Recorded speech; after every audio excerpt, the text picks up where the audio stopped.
You need people who understand your needs and are committed to helping you make it happen. At DKP & Co Chartered Accountants, we are more than just accountants. We are business advisors, taxation consultants, and strategists that specialise in setting up businesses. We understand the client and give them the very best customised advice and strategies to achieve their goals. Visit our website, dkpco.com.au, or give us a call today on 03 9023 9370. Fast, proactive, personal. That's DKP & Co Chartered Accountants.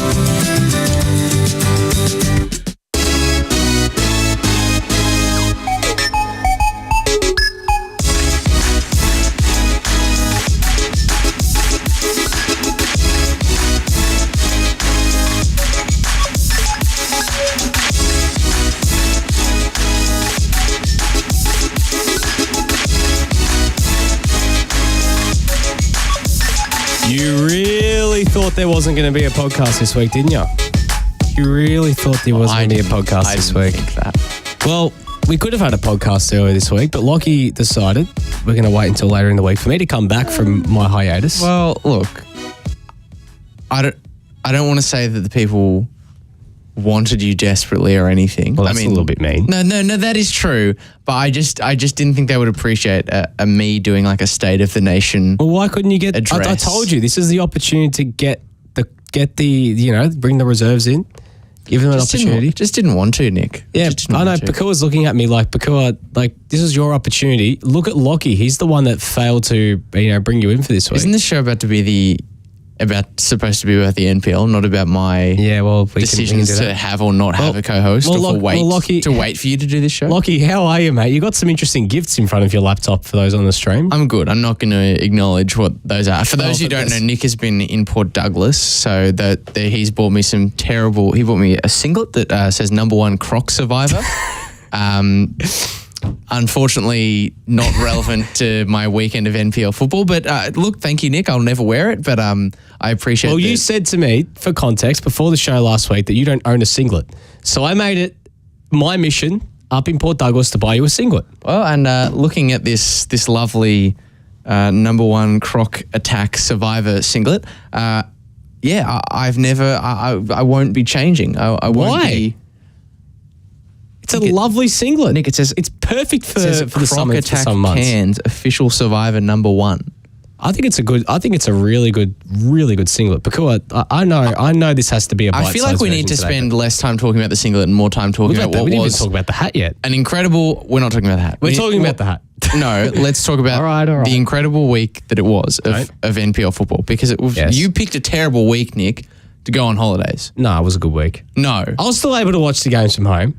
Well, in Port Douglas. That's true, but Nick, you had to be there for this one. I know. This was one of the great games. I feel more sorry for the people who actually could have gone to the game, who were in Victoria that didn't go to the game. Or I'm sorry to say to Green Gully and Bentley fans, but those that chose to go to that game instead of going to the Oakleigh game. Because they were both on at the same time, Lachie. I don't think it was possible to get to both games unless you had like a Formula One car and you were zooming from Gully to Oakleigh and had no traffic. You don't obey the traffic lights. Or you could be in two places at once. Well, maybe if you got like the time turner thing off Harry Potter, you can be in two places at once, turn back time, get to both places. But anyways, nonetheless, elimination final weekend, promotion relegation playoff weekend as well. It's all set up for a big weekend of finals action here in NPL Victoria, semi-finals action. But it was really do or die on Friday night in that double header between Heidelberg and Oakleigh, and of course Green Gully versus Bentley. Let's start off with Oakleigh versus Heidelberg. I feel like can we actually start with Green Gully versus Bentley? Is that because it's like the other elimination final that was kind of under the radar? Well, it's like, I mean, without wanting to, bring any disrespect to that game, which, I've gone back and sort of, I have watched the replay, but I was at the Oakleigh Heidelberg game. It's like when you're eating dinner, and you have your like chips and veggies or whatever. If you just eat, obviously most people prefer chips rather than salad, right? Well, you can sometimes get the choice of chips or roasted vegetables, and sometimes people go for the roasted vegetables instead of the chips. I don't know. I feel like we shouldn't just have our sugar first, which was one of the best NPL games of all time. Let's eat our greens first. Yeah, but and that was an unintentional pun. This is our green salad, Yeah. This is the green salad And on then the we side. can And we hit can get the into Parma and the chips later. the chippies, which Yeah, was Parma and chips, I reckon. That's not worthy of just chips. It's Sure. the Parma and chips. It was a penalty shootout. There was 6 goals, for God's sake. There was a game winners or Okay, but that's coming after the salad, which was the greens, Yep. which was the big green Yep. at Keilor Downs, and a 2-0 win for Green Gully against Bentley Greens. I've got to admit, Nick, I'm not sure about you. You'll be shocked This by the result. surprised me. Same. Surprised I thought me. Bentley were going to win, and then when I checked, I checked my phone and I saw while I was watching the Oakleigh Heidelberg game I managed to catch the second half of the game in extra time.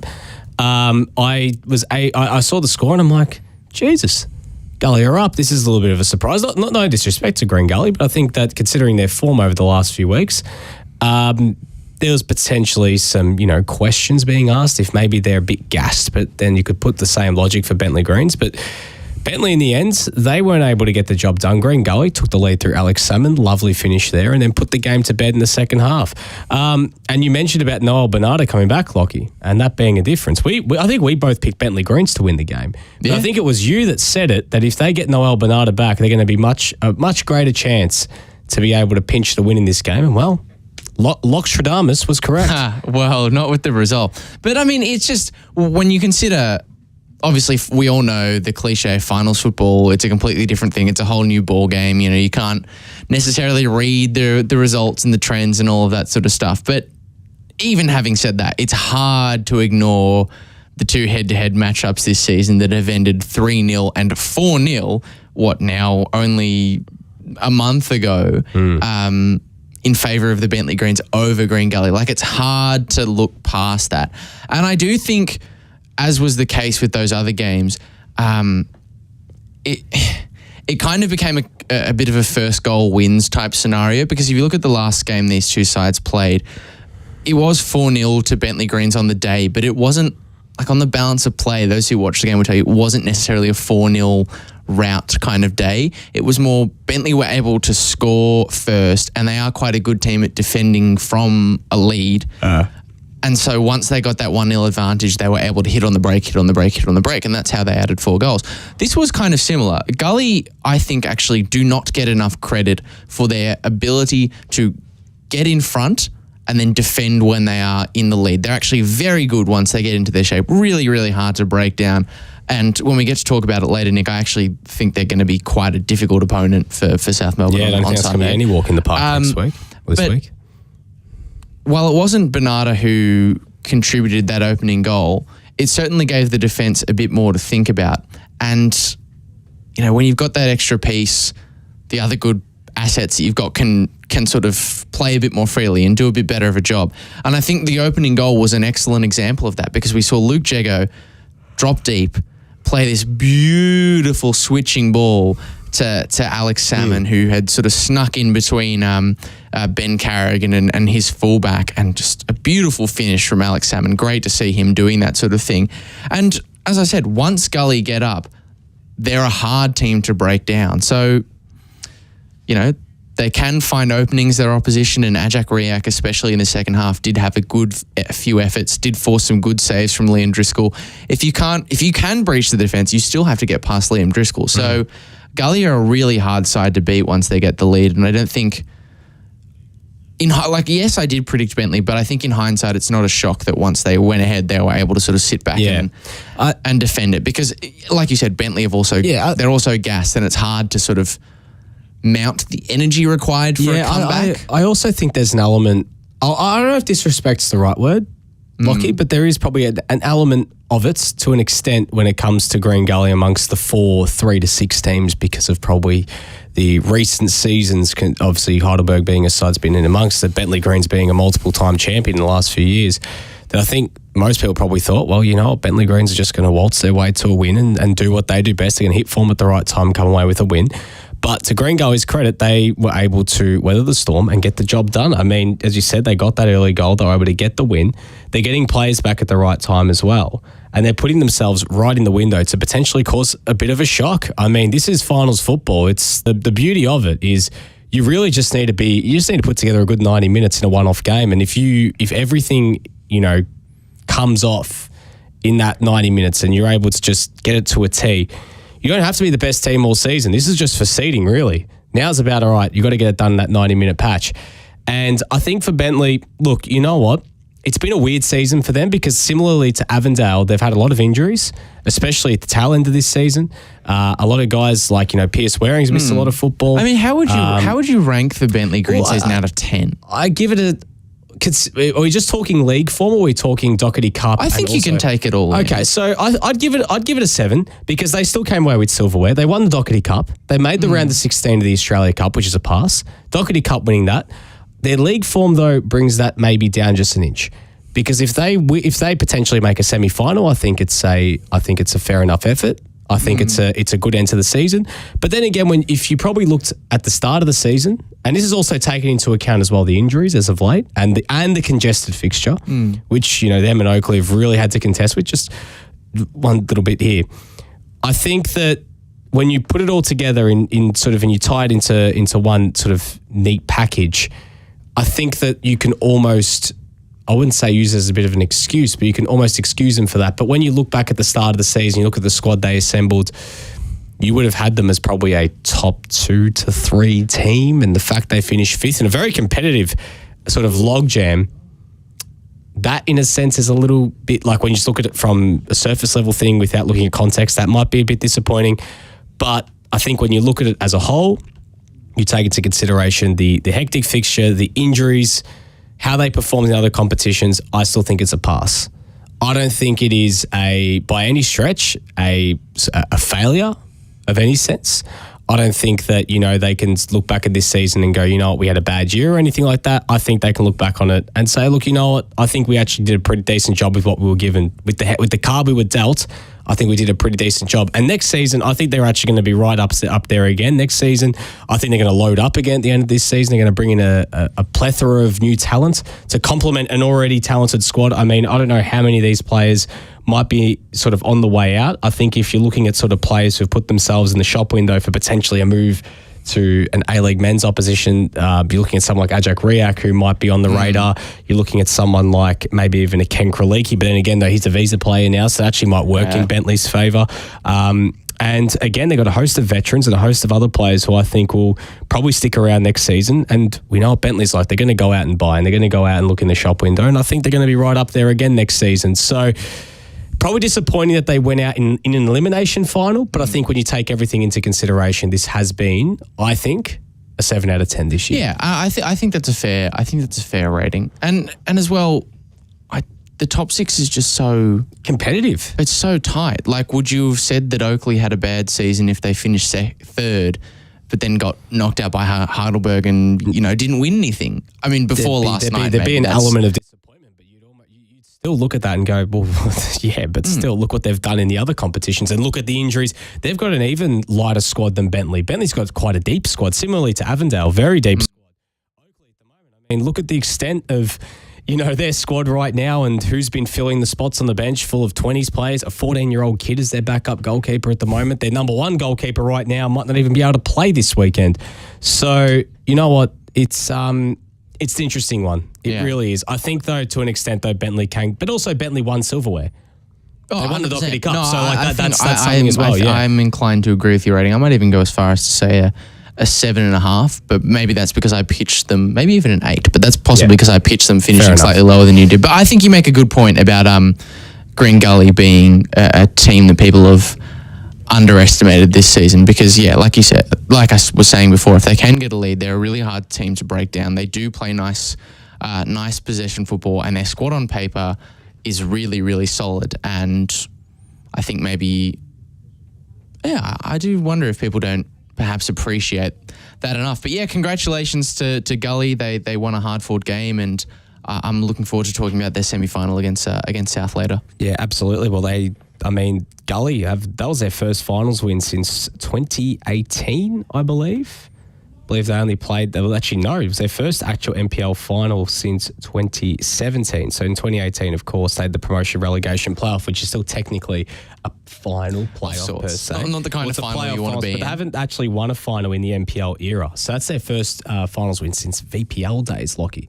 So this is a big result for them. I mean, this is a historic club that, has had sustained success for so many years, but now have an opportunity to potentially go that one step deeper and, you know, cause a bit of an upset against South Melbourne on Sunday. Lachie, we'll get to those previews in just a second. So let's now get to the Palmer and Chips, as we were talking about a little bit earlier. Oakleigh versus Heidelberg, the co-current fixture last Friday. I mean, where do you even start with this game? What do you even say? What is there to say about this game? Well, I mean, what is there to say? There's almost too much to say. That how can we condense it into a short block? Because there's like, you know, there's the 2-2, there's the extra time, there's the goals from Ninkovic and Ellis, which both in the dying minutes to send the game to extra time and penalties respectively. There's the shootout. Lachie, you were there. I mean, as a spectator, you came out and you said this was one of the best games of football I've ever watched. And Pakua as well, who's out there, said the same thing, that this is one of the best games that I've ever been to as well and watched. What were your thoughts being there on the night and just looking at it from a whole? I mean, I genuinely... It's one of those nights where you do feel a bit like last night, actually, because I was also at Jack Edwards when Oakleigh knocked out Sydney FC. Like I feel lucky to have been there. Like I can say I was there. Here I was in this moment. I can recall it because it just genuinely was one of the best games I've ever been to. And I'm not just talking NPL games here. I'm talking all time. I'm talking all-time game. I mean, we're talking about a 94th minute, a game that was end-to-end. Like it wasn't, there wasn't necessarily one team. By the end of the day, there was almost 50 shots combined between the two teams. 23 and 24 on either side. Heidelberg started really brightly in the first 20 minutes, got their opening goal that they deserved through Josh Pinn. And then Oakleigh, after that, really rallied and got probably a deserved equaliser. It was just a game that ebbed and flowed, shots either side. Like it wasn't, and sort of in the kind of way that we've come to expect from Heidelberg Oakleigh games in particular, it wasn't polished necessarily. It wasn't really pretty, cute football necessarily. It was a lot of direct stuff, but God, it was good. Yeah. God, it was entertaining. And yeah, a 94th minute equaliser from Luka Ninkovic, and then as if that wasn't impressive enough to take it into extra time. When Chris Lucas scored in the 114th minute of extra time, and what a brilliant finish, by the way, when he was played through by Tyson Holmes. It's absolute killer. Easy to forget that he's barely played this season until this back end. And then what do you even say about Sean Ellis? What do you even say about that free kick? One of the best tip free kicks you ever see. I mean, 123rd minute. It was the last kick of the game. It was right on the edge of the box. It's actually really hard, and it's a kind of a football cliche, but it is true. Like with 4 in the wall, if you're on the edge of the box, it's really hard to get a shot up and back down. Yeah. From the moment he hit it, because myself and a couple of other people were actually standing behind the goals when he hit this particular shot. You knew it was going in. Yeah. Like, absolutely. It could not have been more top left than it was in that moment, in that context, to send it to penalties. I mean, sure, I'm biased because he's a Scot, but that is just, that's ice in the vein stuff. That is ridiculous. Can I just say, the Sean Ellis free kick, like it was funny, you talk about how you felt the second it left his boot. When you just have that feeling even beforehand where you just go, this is going in, isn't it? He's going to score this. There's no way he's missing this. And when I was watching it with a few of my friends up in Queensland, and we were just sort of all gathered around the small iPhone and we were watching it, sort of looked at one of my friends. I said, he's going to score. This is going in. Like we're going to penalties. And there was just like this calmness and almost this assurance. Okay, it's Sean Ellis. Like if it's anyone else, you might feel a little bit. Yeah, you kind of never. You back Sean you almost Ellis didn't doubt it. Like as crazy as it was, at the same time, there was a small part of you that was like, yeah, this makes sense. Yeah. It just such a hard evening to put into words. And then in the end, he missed the penalty. Yeah, I mean, and the other part of this game that I do have to shout out as well, like the Heidelberg fans behind the George Katsakis bench, like they were making so much noise. They were maybe very enthusiastic with the way they argued for and against some refereeing decisions. They had a pitch invasion for 3-3. I know that sort of stuff splits opinion. I personally on the night loved it. I thought it added to the spectacle. And who am I to get in the way of people having fun. expressing their passion in the way that they choose to? And honestly, if I was wearing a Scotland tracksuit top on the night, if Scotland scored a 123rd minute free kick to take it to penalties, not even for the outright win, you wouldn't hesitate. Sure, there'd probably be more security at Hampton than there would be at Jack Edwards, but I would absolutely be doing it. Absolutely. And then the penalty shootout, Nick. Oh, wow. I mean, it just when we think we're done talking about like amazing things, oh my God, how did this happen? Then we move on to the penalty shootout. And Nick Feely, for those of you who watched the Australia Cup game last night against Sydney FC, he did not play. The reason he didn't play is because something in his hip, maybe a ligament or a muscle, when he was taking a goal kick, I believe, in the 60-odd minutes into that Heidelberg game. So in regular time, he tore something off the bone. He wasn't able to play last night, so they had to sign Luis Italiano. He won't be able to play for the rest of the season, is my understanding, Nick Feely. But he played nearly an hour of this game or thereabouts, injured, with a serious injury for a goalkeeper. And you could see he was proppy, you could see something was up. So to have battled through that for a whole rest of the game and extra time period, when there was a 17-year-old, I think, in George Bitsios on the bench, and then make 3 or 2.5, I think I'll give him 3 saves in the penalty shootout. Incredible. Absolutely incredible. And the other way, Oakleigh got the job done. Just a small thing about, you mentioned Chris Lucas, Lachie, and talk about that sliding doors moment we spoke about in terms of how only weeks ago he could have been playing for someone else. He could have been, he could have been playing for a different team. He was on the verge of leaving. And talk about it. I mean, if he was not playing, Lachie, Oakleigh would be down to even more bare bones in their attack. I mean, they've been playing Wade Decker as a left back at time. They've been to Joe Knowles with his injury and him being off with the Brisbane Roars. No, he only returned off the bench last night. And Chris Lucas, what a player to have, just ready to go in those moments. And you know what? Again, I mean, they went 120 minutes with 12 players. Mario Barcia was the only substitute that came on in that game. And then they went again and backed up 120 minutes with an even smaller squad because, as we know, due to being cup tied, Mario Barcia and Ryan Losty still can't play. So they got Oscar Dillon back, which certainly helps. But nonetheless, Oakleigh he did make a big difference. Yeah, and again last night, similarly in the Australia Cup win against Sydney FC. So what a week for Oakleigh, and the magic at Jack Edwards Reserve continues. You know, as much as I love that they're playing Port Melbourne at JL Murphy Reserve, because obviously Port Melbourne, worthy side of finishing second, deserve a home semi-final. It is a little bit of a shame that we, in a sense of theatre and also wanting it to be at a bigger venue, that the game isn't going to be at Jack Edwards Reserve. Well, and I was theorising with a couple of people about this. Do you think there's something about, without having any stats to hand, do you think there's something about Jack Edwards Reserve that makes it... again, I don't have any records here. I don't tabulate good game, bad game, tick cross kind of thing.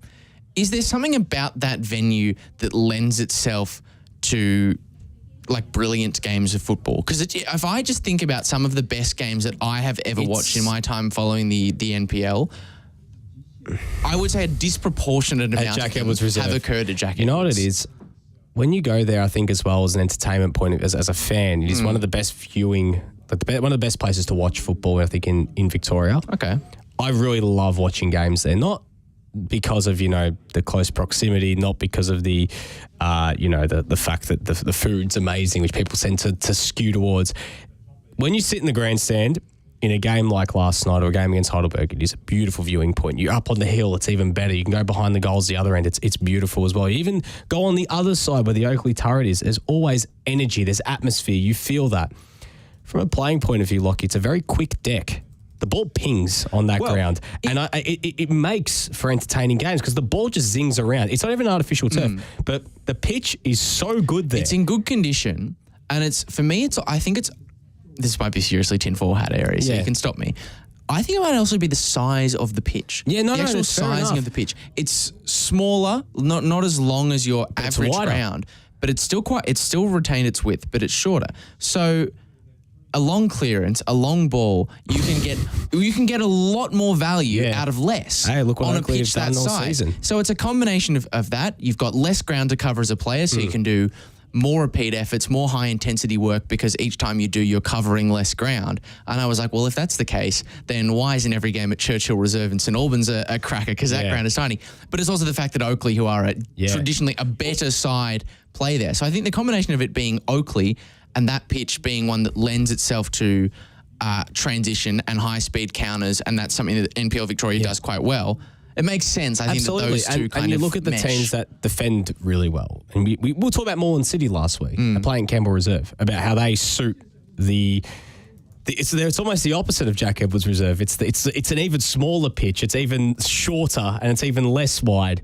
The pitch doesn't hold up nearly as well as Jack Edwards Reserve, but the way that Moreland City play, it suits them to a T, because they defend as a team really well. They know that once they're ahead, they can sit back and they will frustrate and they will not concede. It is just it is the Moreland City way. Oakleigh, similarly, Jack Edwards Reserve, it's the comforts of playing on your home deck. And even you can argue South Melbourne at Lakeside as well. It lends to them as well. They're able to defend the pitch quite wide and they're able to sit back and put numbers behind the ball and hit with ferocity. And also, similarly, at Lakeside, we talk about the ball pinging. The wind carries that ball sitting on the lake and they can play those long balls. We're really going down Tim Fall Hat areas. But nonetheless, Saturday afternoon, Oakleigh against Port Melbourne away, obviously in that other semi-final, the first of two. And, Oakleigh got to continue this ridiculous schedule of theirs and, keep putting it all together. And the fact that they went through last night. And they still might not. This is the crazy part about that. I don't know if I'm stealing your point here. No. But if Luis Italiano is not given clearance by FA, which I'm going to put bluntly, if FA don't do that, I think that is a farce. Well, should we say that the reason as well is because obviously we've talked about the Nick Feely injury. Lachie Hart has had shoulder surgery, and then George Bitsios I'm not sure about, but Damon Stevens, one of those two, has concussion as well. Yeah. So they might all four of them be injured. They had to put a 14-year-old kid on the bench. Yeah. That is an unfair advantage to Port Melbourne if he has to start. I understand there's a thing of survival of the fittest, but this is unprecedented in terms of an injury scale. And it's a goalkeeper. It's not like it's a striker. Yeah. It's a goalkeeper, for God's sake. I think common sense will probably prevail and with that I think one. FA will make the right decision. I would be very disappointed if they didn't, just for the sake of it. It's a semi-final after all. You know what I mean? Like you don't, like if he's allowed to play in the Australia Cup, he should be able to play in the semi as well. I think any team would be within their rights to take this to FA and argue their point. But nonetheless, Lachie, before we get to previewing the games, let's go to the Pro Rel playoffs on Saturday and Sunday down at Valley Park Events Centre. Obviously, the NPL 2 and NPL 3 promotion relegation playoffs took place. We had Western United versus Goulburn Valley Suns and, of course, Melbourne Victory versus Kingston. Of course, they're both Western United and Melbourne Victory's academy sides. For those who just want a bit of extra, make sure this isn't the senior sides. On Saturday, Western United took care of business against GV Suns. A really emphatic win, a 6-1 win against GV Suns. Goulburn Valley relegated to NPL 3 without a win. We thought, are they going to save that single win for the Pro Rel playoff? But in the end, I think the expected result happened. Western United fielded a very strong team with the likes of Christian Theoharis, Luke Giselle, Dalibor Markovic, a team of players who have played at the highest level, and they were able to get the job done. A 6-1 win. One of the better performances, from Western United's academy side all year. They'll play NPL 2 football and very much deserved after a really good season. And also, I've got to say, credit to as well to Christian Theoharis. He was sensational. He was? On Saturday. He put in a really good showing, and I hope that, that's put him right in the frame to potentially get some minutes for the Western United senior team, put himself back in the frame for some, to actually get himself back right in amongst their starting 11 and amongst their bench, because he's barely been cited since he's made that move. We know how talented he is. So that's certainly one to keep an eye on as well for guys like Luke Giselle and Dalibor Markovic, even though the competition right now with the signings of, Jacob Tratt and Tongo Doumbia as well, going to make it hard for them. But nonetheless, it's a good result for Western United. Caps off a very successful 2022 for them. From a senior point of view, and at least from an academy point of view, and then as well for the women's. And by if you're going to stretch it out to Calder United, they've won the Nike FC Cup, and also now they start their finals campaign as well this weekend against FE Emerging. Yeah, and it could, unlikely though it may be, and indeed was, it could have been a banana skin. I mean, we were talking earlier about Bentley potentially underestimating Green Gully given results that have happened between the two this season. It would have been very forgivable for Western United potentially to underestimate or, look at this situation as a guaranteed win against Western United. And you can clearly see with their selection, which I thought was maybe a slight point of difference to victory, to victory in some regards. To have Ben Collins and all the other players that you mentioned drop down to guarantee this result. Christian Theoharis, Luke Dazelle, who have barely been cited in the regular campaign, but thrust into this one. I mean, when you factor all that in, little surprise that Goulburn Valley were beaten so convincingly. I think this was Western United's biggest win of the season in the end, and they did so with comfort. But look, it wasn't just the players who had dropped down from the academy side or from the sort of A-League men's setup who did a good job in this game. I thought Noah Holmes, who we've seen feature on the bench, was very impressive. Obviously, got that belting goal for number 5 or number 6, I think, and Jalil Regagwe as well. Yep. A solid performance too. So, Western United got the job done. They were always expected to against Goulburn Valley, who, look, they have fought against quite a lot of challenge this season, both on and off the pitch. I mean, I say on and off the pitch because they've had players who have just constantly been on and off the pitch. The injuries that they've suffered this season have been ridiculous. The difficulty they've had with bringing players in to replace those injured players.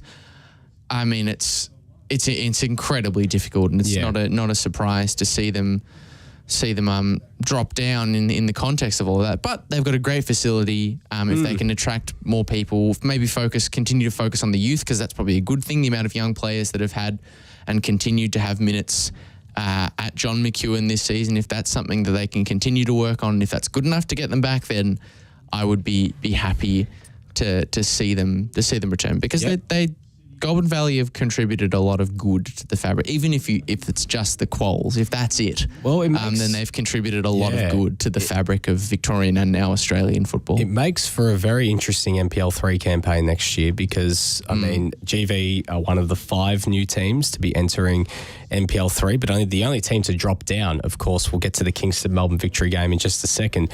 But GV Suns, Essendon Royals, Caroline Springs, George Cross, Beaumaris and Boroondara coming into NPL 3 next year, joining the likes of Melbourne Victory, North Sunshine, Nunawading, Ballarat City, Doveton, Geelong. If I'm missing anyone, apologies. I've got everyone there. I think we've got everyone in terms of everyone that's in NPL 3 next year. Yeah. Yep. So it's going to make for a very enthralling battle, because this is a brand new NPL 3. It's almost a new league entirely, to see exactly who's going to be coming up next season. And I think GV Suns right now will really fancy themselves if they can get their recruitment right, keep some of these, because they've got some talented players on their books. I mean, Matthew Breeze is sort of the name of names, but they've got some talented players they can build around, and see what they can do for next season. And of course, whoever that coach is going to be next year. I mean, Craig Carley was dismissed halfway during the season.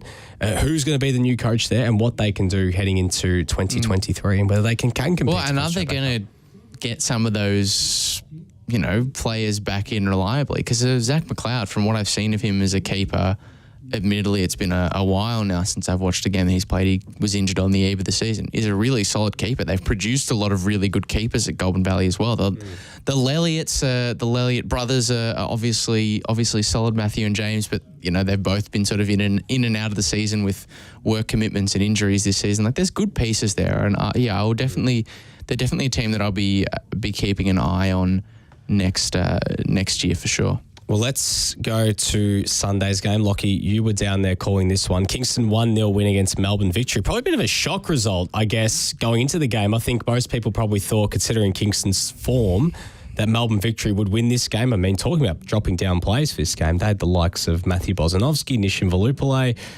Eli Adams, Leighton Brooks, all playing this game. And, a lot of guys that are already in this team as well, like, Lethlean, Lino, Lepanchu, Razmovsky, Doradovic, guys who have, been in this team and played with them throughout this whole year, and they'd put together a decent run of form. But towards the end of the season, they'd start to tail off a little bit. and Kingston were able to come away with a 1-0 win. But Lachie, before we get into the result, let's address the elephant in the room from this game, because this game was delayed by an hour after a sickening challenge from Burke on Mark Latzis, who broke his leg. We wish Mark all the best with his recovery. It was a sickening challenge. Lachie, again, understand that it was a very, very sort of traumatic thing to witness. I can only imagine how that you heard the screams of Mark, and to all the Kingston players. It was an awful, awful incident that happened obviously on Sunday afternoon. Yeah, and look,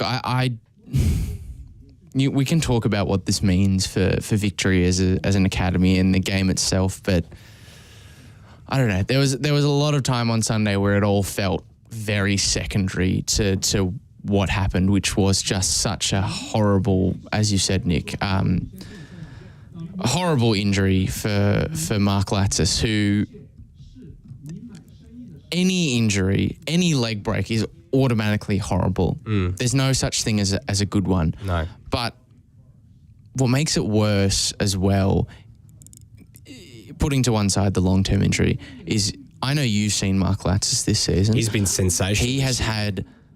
And he was coming up against the Victory side that he spent 2021 playing for. I don't think he played for the seniors, but played for the 21s. So he came into this game with a point to prove.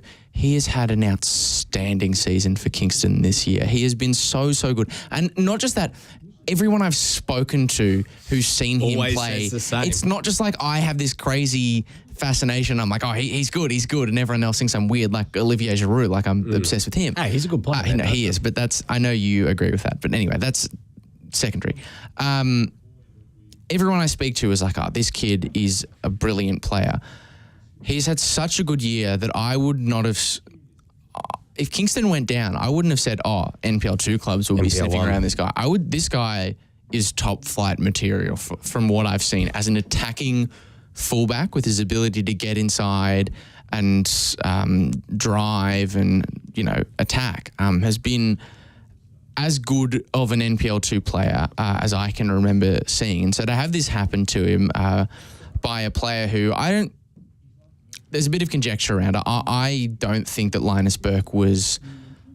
I'm not going to accuse him of malice or anything like that. No I just think it was a player who was making his first start for the seniors. Let's not forget, Linus Burke has been involved in the preseason friendlies with Victory at a senior level, but he hasn't actually been playing in the NPL 3 side this year. He's been playing 21s, but predominantly under 18. So he's made a massive jump. His first start in this critical game, he's gone in with enthusiasm to win back the ball, and he's got it completely wrong. And, it's obviously secondary to what Mark is dealing with in the situation with him, and I really sincerely wish him all the best, because it was just horrifying to witness, let alone actually experiencing the damn thing.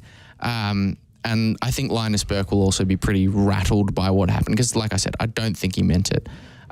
So I question, hindsight is 2020. I wonder if maybe throwing someone like Linus Burke in for a game like this, where it was so important, whether that was a good decision, whether that was a wise decision. Again, it's kind of influenced by the outcome, but is that the best time to be blooding someone who's getting a sort of double promotion into the senior academy side? I'm not so sure.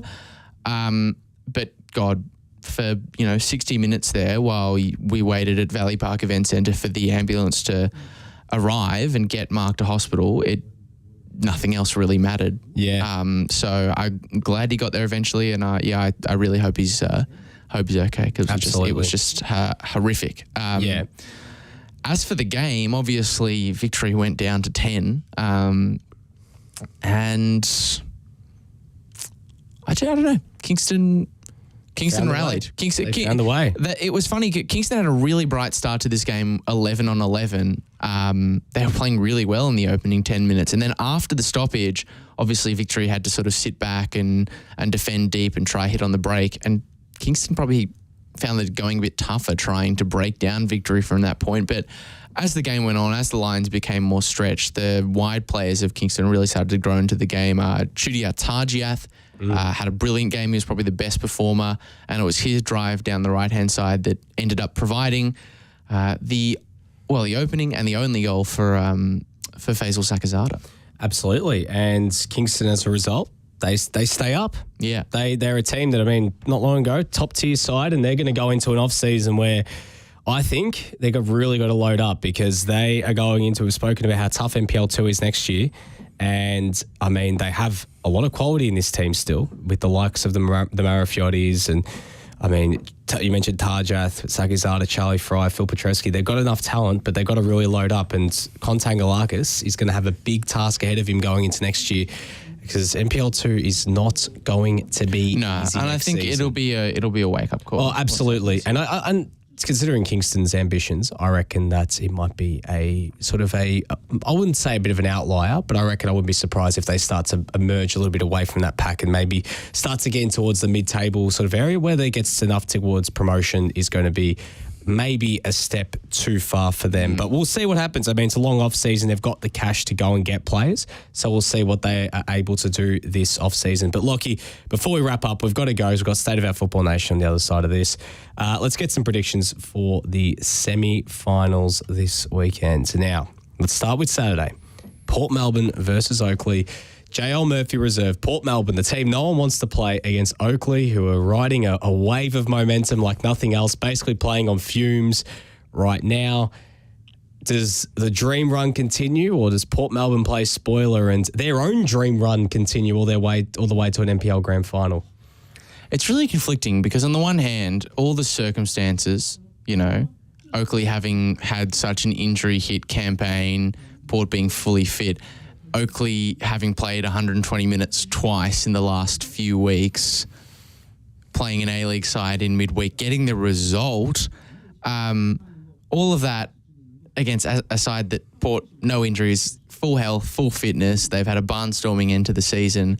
All of that suggests that Port should win. But then, given what they've been able to do in the last few weeks, you also kind of feel like an idiot for going against Oakleigh. Yeah. Especially because last time they played, Oakleigh won pretty convincingly. Were able to get the opening goal and set up shop, and Port sort of struggled to break them down. Bless you, Nick. Sorry, mate. I think. Look, I'm gonna go with Port, but I don't think this game will be an easy one at all. I'm actually gonna say 3-2 Port. I'm going 3-2 Oakleigh. Wow. The wave I of can't momentum. begrudge you for that. 3-2 Oakleigh. I reckon Oakleigh are going to find a way. It's going to be a cracking game. Well, I think Oakleigh's going to win. And what you've got to think about is the fact that Oscar Dillon is back for Oakleigh, has been back for the last couple of weeks, makes a massive, massive difference. They'll have Barcia, who they didn't have obviously in midweek, so he's sort of an extra number. Joe Knowles is back from injury. He might only feature off the bench, but who knows? Something. Even 45 minutes of a half-cooked Joe Knowles is he's still up there with one of the best players in the league. I will say, though, if FV decide against giving Luis Italiano an exemption, Port Melbourne win comfortably, and Port Melbourne into a grand final with a bit of a slight asterisk. To be honest, I think Port Melbourne. I do actually think Port Melbourne deserve that opportunity. But going up against no disrespect to the youngster, but still, it is a bit unfair if Luis Italiano doesn't get that exemption. Yeah, I think it will happen. Yeah. That's my read of the situation. If it's good enough for Football Australia, you would think that. Rush through this last prediction, Lachie, because we do have to go. South Melbourne versus Green Gully. Who wins, South or Gully? I'm going South 1-0. Yeah, I'm going. I'll go with South 1-0 as well. Actually, so South Port Melbourne grand final, South Melbourne Oakleigh grand final here. Yeah, I think it'll be. I think this game will be a lot tougher for South than people give it credit though. It'll be a real battle for the goalkeepers, I expect, like it was last time. Javi Lopez and Liam Driscoll, probably the two best keepers in the league this year. It's really down to whoever can get the better of those opposing goalkeepers, or whether or not one of them makes a mistake, because these are two hard sides to break down. Absolutely. Well, Lachie, we'll be back next week, hopefully a little bit earlier in the week, to preview and now that you're not on your nice little sojourn. Yes, absolutely. I'm back in business. Obviously with the grand final, or doubleheader grand final coming up next Sunday, and of course we'll review the semis as well. So get down to your local ground. Saturday and Sunday are going to be a ripping semi-final weekend. But from myself, Nick Tabano and Lachie Flanagan, it's goodbye for another week here on the NPL Victoria podcast.